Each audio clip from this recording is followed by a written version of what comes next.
सरफरोशी की तमन्ना अब हमारे दिल में है, देखना है जोर कितना बाजुए कातिल में है। वक्त आने दे बता देंगे तुझे ऐ आसमां, हम अभी से क्या बताएं क्या हमारे दिल में है।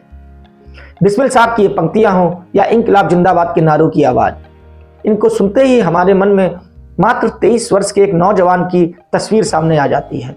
उम्र के उस दौर में जब अधिकांश युवा वर्ग अपने रोजगार, कैरियर, शिक्षा को लेकर के चिंतित रहता है और भविष्य के निर्माण की योजना में अनवरत लगा रहता है, उस उम्र के दौर में मात्र 23 वर्ष 8 माह और 26 दिन में अपने युवा साथियों के साथ हंसते हंसते प्राणों का बलिदान कर भारत में ही नहीं संपूर्ण विश्व में आजादी की और क्रांति की एक नई विचारधारा को जन्म देने वाले भगत सिंह का आज शहादत दिवस हम सब जोर शोर से मना रहे हैं। नमस्कार दोस्तों, द पॉलिटिकल शो चैनल में आपका हार्दिक स्वागत है।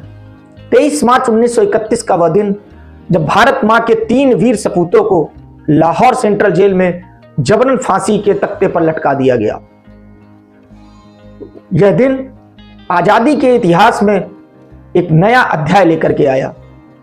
इस दिन के बाद से भारत ही नहीं संपूर्ण विश्व में भारतवासियों के मन में अंग्रेजी सत्ता के लिए जो आक्रोश पैदा हुआ वह किसी भी अन्य आंदोलन में नहीं दिखाई देता है। मात्र 23 से 24 वर्ष के इन नौजवानों ने के बाद भारत में आजादी के मायने ही बदल गए। भारत के इतिहास में भगत सिंह को एक क्रांतिकारी, आंदोलनकारी या रेडिकल और फंडामेंटलिस्ट के रूप में दिखाया गया है। हमें पढ़ाया गया है कि भगत सिंह ने सैंडर्स की हत्या की, सेंट्रल असेंबली में बम फेंका और अपने आंदोलन के रूप में इस दुनिया में प्रदर्शित हुए और अपनी शख्सियत के दम पर भारत में क्रांति की विचारधारा को जन्म दिया। लेकिन क्या हम जानते हैं कि भगत सिंह एक ऐसे लेखक और फिलासफर थे जिन्होंने मात्र जेल में रहकर ही दुनिया भर के साहित्य का अध्ययन कर डाला था। वो एक अच्छे अर्थशास्त्र के ज्ञाता और एक अच्छे दार्शनिक भी थे। वे एक भारत के महान विचारक भी थे। आज हम जानेंगे भगत सिंह जी के बारे में कुछ ऐसे तथ्य जो उनके क्रांतिकारी और आंदोलनकारी व्यक्तित्व के अतिरिक्त दूसरा पहलू भी प्रदर्शित करता है।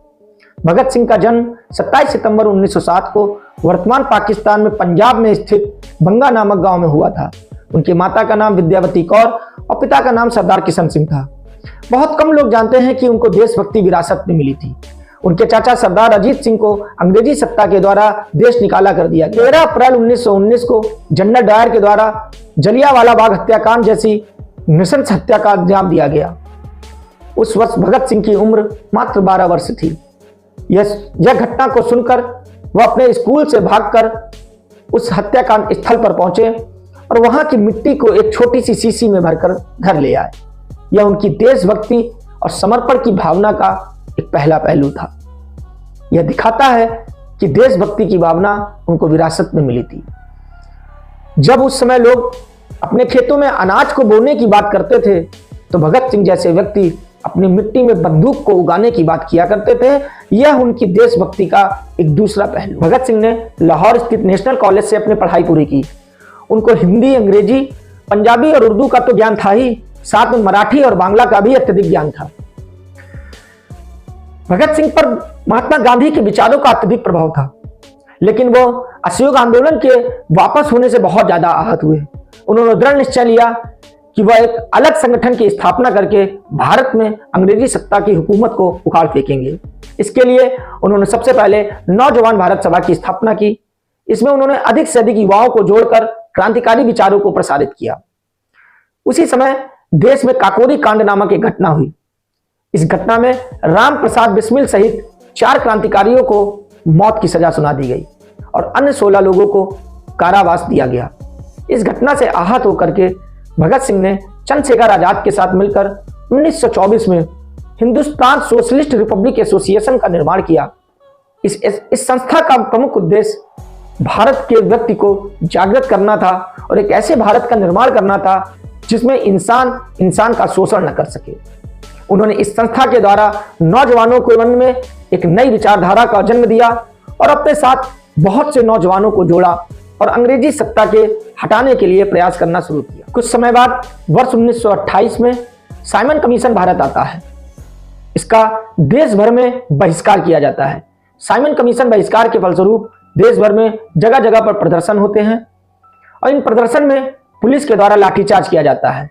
उसी समय सुप्रिंटेंडेंट ऑफ पुलिस स्कॉट के द्वारा लाठीचार्ज के द्वारा लाला लाजपत राय की मृत्यु हो जाती है।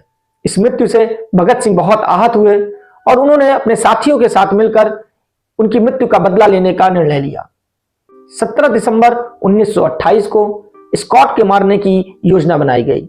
इस योजना में भगत सिंह के साथ राजगुरु ने प्रतिभाग किया। भगत सिंह अपने अन्य साथी राजगुरु और अन्य साथियों के साथ मिलकर स्कॉट को मारने की तय योजना के साथ आगे बढ़ते हैं, लेकिन स्कॉट के धोखे में सहायक पुलिस अधीक्षक सैंडर्स की हत्या हो जाती है और भगत सिंह और अन्य साथी भाग जाते हैं। लेकिन उनके पत्र के द्वारा साफ पता चला है कि भगत सिंह को सैंडर्स को मारने का पछतावा था। इसका कारण उन्होंने बताया कि मात्र 1 या 2 अंग्रेजी लोगों को मारने से क्रांति और आजादी नहीं मिलेगी, बल्कि क्रांति तब मिलेगी जब इस देश में प्रत्येक भारतवासियों के मन में आजादी के लिए एक विचार का जन्म हो। उनका मानना था कि आजादी क्रांति के विचारों से मिलती है और क्रांति की तलवार विचारों की शान से तेज होती है। भारतवासियों के मन में अपनी विचारधारा को आगे बढ़ाने के उद्देश्य से उन्होंने अपने साथियों के साथ असेंबली में बम फेंकने का निर्णय लिया। ये बम फेंकने का निर्णय क्यों था और कैसा था, जानेंगे हम इसके बारे में। अंग्रेजी सत्ता में भारतीय उद्योगपति के साथ पक्षपातपूर्ण रवैया अपनाया जाता था। भारतीय उद्योग पूरी तरीके से बेकार हो चुके थे और लंदन के उद्योगों का भारत में प्रादुर्भाव बढ़ चुका था। विदेशी वस्तु भारत में पूरी तरीके से हावी हो चुकी थी और भारत के उद्योग धंधे चौपट हो गए थे। भारत के उद्योगपति पूरी तरीके से बेकार हो रहे थे और मजदूरों के प्रति भारत में अंग्रेजों के द्वारा एक शोषणपूर्ण रवैया अपनाया जा रहा। इन शोषणपूर्ण रवैयों के खिलाफ भगत सिंह और साथियों के मन में एक विचार आया कि ब्रिटिश सरकार की मजदूर विरोधी नीतियों को और बिल को संसद में पारित होने से रोका जाए। भगत सिंह ने अपने अन्य साथी बटुकेश्वर दत्त के साथ असेंबली में बम फेंकने का निर्णय लिया, किंतु वह किसी भी प्रकार का खून खराबा नहीं चाहते थे। उनका मकसद था अंग्रेजों तक अपनी आवाज को पहुंचाना कि हिंदुस्तानी जाग चुके हैं। उन्होंने असेंबली में जब एक महत्वपूर्ण विषय पर चर्चा चल रही थी तो एक ऐसे स्थान पर बम फेंका जहां पर उस वक्त कोई भी मौजूद नहीं था। बम फेंककर उन्होंने पर्चे लहराए और नारा लगाया, इंकलाब जिंदाबाद, साम्राज्यवाद का नाश हो। भगत सिंह के बम फेंकते ही असेंबली में भगदड़ मच गई। वे चाहते तो साथी के साथ भाग सकते थे, लेकिन उन्होंने न भागने का निर्णय लेकर अपने आप को पुलिस के हवाले कर दिया। पुलिस ने उनको गिरफ्तार किया और उन पर लाहौर षड्यंत्र केस के तहत ट्रायल चलाए। भगत सिंह, सुखदेव और राजगुरु को जेल में डाल दिया गया, लेकिन भगत सिंह के जेल में डालने के बाद भी उनकी क्रांति की आवाज दबी नहीं। जेल में कैदियों के अधिकारों के लिए उन्होंने भूख हड़ताल प्रारंभ की। 63 दिनों की लंबी भूख हड़ताल आजादी के इतिहास में सबसे लंबी भूख हड़तालों में से एक थी। इसका उद्देश्य ब्रिटिश सरकार में भारतीय कैदियों के ऊपर जो दमनकारी नीति अपनाई जा रही थी उसका विरोध करना था और भारतीय कैदियों के मूलभूत सुविधाओं को दिलाना था।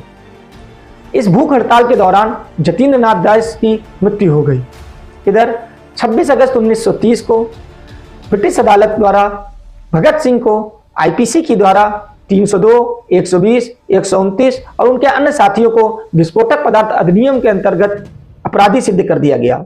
ब्रिटिश अदालत में भगत सिंह और अन्य साथियों के ऊपर कई फर्जी मुकदमे लगाए गए और आनन फानन में इस ट्रायल को समाप्त किया गया। ऐसा लगता था कि जैसे कि ब्रिटिश सरकार ने इन क्रांतिकारियों को जबरन फांसी देने की ठान रखी थी। उधर भगत सिंह और अन्य साथियों के ऊपर गवाह के तौर पर सादीलाल और शोभा सिंह को प्रस्तुत किया गया और एचएसआरए के अन्य 5 सदस्यों में, जिसमें जय गोपाल और हंसराज वोरा प्रमुख थे, इन्होंने भगत सिंह और अन्य साथियों के विरोध में गवाही दी। भगत सिंह, सुखदेव और राजगुरु को फांसी की सजा सुना दी गई। फांसी का दिन 24 मार्च 1931 को सुबह 6 बजे नियुक्त किया गया। लाहौर जेल में 23 मार्च 1931 की शुरुआत कुछ अलग थी। जेल में सन्नाटा छाया हुआ था। शाम 4 बजे वार्डन चरत सिंह ने कैदियों को आकर के कहा कि सभी लोग अपने अपने कोठरी में चले जाएं। कैदियों के बीच में सुगबुगाहट थी कि आखिर ऐसा क्या होने वाला है।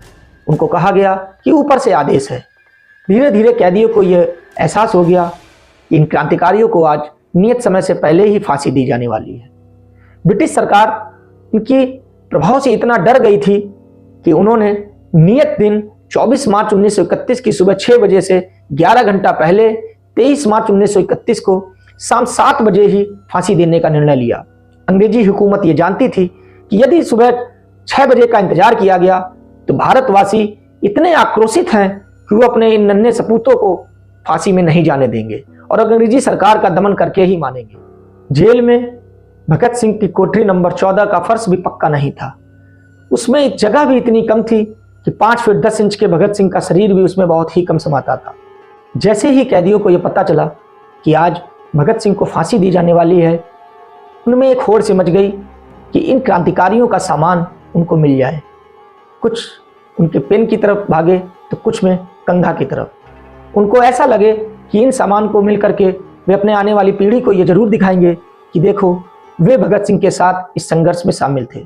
फांसी देने के 2 घंटे पहले भगत सिंह के वकील प्राणनाथ मेहता उनसे मिलने आए। भगत सिंह ने उनसे देखते ही पूछा, क्या आप मेरी किताब द रिवॉल्यूशनरी लेनिन आज लाए हैं कि नहीं? वकील साहब ने उनको किताब दी। किताब को पकड़ते ही उसी क्षण भगत सिंह उस किताब को पढ़ने लगे। ऐसा लगे कि उनको भी यह पता था कि उनके पास समय बहुत कम है। वकील प्राणनाथ मेहता ने उनसे प्रश्न पूछा कि आप इस देश को क्या संदेश देना चाहते हैं? भगत सिंह का जवाब था सिर्फ 2 संदेश, साम्राज्यवाद मुर्दाबाद, इंकलाब जिंदाबाद। एक अन्य नेता ने जब भगत सिंह से पूछा कि आपने अपना बचाव क्यों नहीं किया, आप चाहते तो माफी मांगकर अपना बचाव कर सकते थे, तो भगत सिंह ने इस पर जवाब दिया कि इंकलाबियों को मरना ही होता है, क्योंकि उनके मरने से ही उनका अभियान मजबूत होता है, अदालत में अपील से नहीं। फांसी के लिए जब जेलर भगत सिंह को लेने आता है तो वे लेनिन की किताब का अध्ययन कर रहे थे। जेलर ने उनसे साथ चलने के लिए कहा तो भगत सिंह ने कड़ी आवाज बोलते हैं कि रुको, देख नहीं रहे हो कि एक क्रांतिकारी दूसरे क्रांतिकारी से बात कर रहा है। इसके साथ ही अपनी किताब को वो जल्द से जल्द खत्म करने में लगे रहते हैं। थोड़ी देर बाद वे जेलर के साथ बाहर निकलते हैं और अपने तीनों साथियों के साथ फांसी के फंदे पर आगे बढ़ते हैं। इधर फांसी के लिए तख्ता तैयार था। भारत के 3 सपूत फांसी के लिए तैयार थे। नियत समय से पहले भगत सिंह, सुखदेव और राजगुरु को साथ में लाया गया। उनसे उनकी अंतिम इच्छाएं पूछी गई। राजगुरु के अंतिम शब्द थे, हम लोग जल्द मिलेंगे। भगत सिंह ने इंकलाब जिंदाबाद का नारा लगाया। तीनों भारत मां के सपूत गले मिले और हंसते हंसते उन्होंने फांसी के फंदे को स्वीकार कर लिया और इस देश के लिए शहादत दे देते हैं। ब्रिटिश सरकार इन तीनों क्रांतिकारियों से इतना भयभीत थी, इसका अंदाजा इसी बात से लगाया जा सकता है कि फांसी के बाद इन क्रांतिकारियों के शवों को छोटे छोटे टुकड़ों में काटकर बोरी में भर के लाहौर सेंट्रल जेल की पिछली दीवार से फिरोजपुर के पास सतलज नदी के किनारे पर फेंक दिया गया। वहां के स्थानीय नागरिकों ने जब बोरी को देखा तो उनको यह लग गया कि यह इन क्रांतिकारियों के शव हैं, लेकिन उनके पूरे टुकड़े भी प्राप्त हुए यह भी कहना मुश्किल है और उन्हीं अजलित टुकड़ों के साथ इन क्रांतिकारियों के शव का दाह संस्कार किया गया। भगत सिंह केवल एक क्रांतिकारी ही नहीं थे, वे एक अच्छे लेखक, एक अच्छे विचारक और एक अच्छे दार्शनिक भी थे। उनको फिलॉसफी का बहुत गहरा ज्ञान था। भगत सिंह ने जेल में रहकर 300 से अधिक किताबों का अध्ययन किया। उन पर कार्ल मार्क्स, बेकविन और विक्टर हुगो जैसे दार्शनिकों का काफी गहरा प्रभाव था। वे लेनिन के भी काफी बड़े प्रशंसक थे। एक अन्य लेखक चमन लाल अपनी पुस्तक भगत सिंह डॉक्यूमेंट में लिखते हैं कि भगत सिंह को पढ़ने का इतना शौक था कि जेल में वे अपने साथी को लेनिन की लेफ्ट विंग कम्युनिज्म, कार्ल लेविनिक की मिलिट्रिज्म और अन्य किताबों को मंगवाने का अनुरोध करते थे। एक अन्य क्रांतिकारी भगवती चरण वोहरा ने अपनी पुस्तक द फिलॉसफी बम में लिखा है कि भगत सिंह ने कहा कि बम हर देश के लिए अत्यंत जरूरी है और हर देश के पास बम जरूर होना चाहिए, लेकिन यह एक हाथी के दांत की तरह है और इसका उपयोग अपने को सुरक्षित रहने के लिए ही करना चाहिए। भगत सिंह ने जेल में रहकर एक डायरी लिखी जिसे जेल नोटबुक कहा जाता है। इस डायरी में उन्होंने कविताओं से लेकर अर्थशास्त्र के बारे में काफी बातें लिखी हैं। भगत सिंह पर तर्क शक्ति का बहुत गहरा प्रभाव था। भगत सिंह की एक अन्य पुस्तक why I am an atheist, मैं नास्तिक क्यों हूं, उनकी तर्क शक्ति का एक बड़ा प्रमाण है। वे धर्म से ऊपर मानवता और तर्क शक्ति को मानते थे। भगत सिंह की शहादत के आज 95 वर्ष व्यतीत हो चुके हैं। इन 95 वर्ष के बाद भी मात्र 23 वर्ष की अल्पायु में अपने प्राणों का बलिदान देकर के उन्होंने जो एक नई क्रांति की विचारधारा रखी, वह आज भी हम भारतवर्षियों के बीच में अमिट है। भगत सिंह आज हमारे बीच में अपने विचारों के दर्पण के रूप में जिंदा है। वे सिर्फ एक शहीद नहीं बल्कि एक सोच है। वह आज अपने लेखन, अपनी क्रांतिकारी विचारधारा, अपने दर्शन के शास्त्र और एक विचारक के रूप में जिंदा है। उन्होंने एक ऐसे समाज की परिकल्पना रखी थी जिसमें भारत का भारतीयों के द्वारा शोषण ना हो। उन्होंने एक बात कही कि अंग्रेज चले जाएंगे लेकिन काले लोग हम पर राज करेंगे। वे साम्राज्यवाद के विरोधी थे और समाजवाद के पक्षधर थे। उनका कहना था कि अंग्रेज मुझे तो मार सकते हैं लेकिन मेरी विचार को नहीं। वे उनके शरीर का तो कत्ल कर सकते हैं लेकिन उनके विचारों को नहीं, उनकी आत्मा को नहीं मार सकते। इसलिए हम कहते हैं कि भगत सिंह मरते नहीं, भगत सिंह मरे नहीं। द पॉलिटिकल शो चैनल में आज के लिए इतना ही। मिलते हैं फिर एक नए एपिसोड के साथ। तब तक के लिए नमस्कार।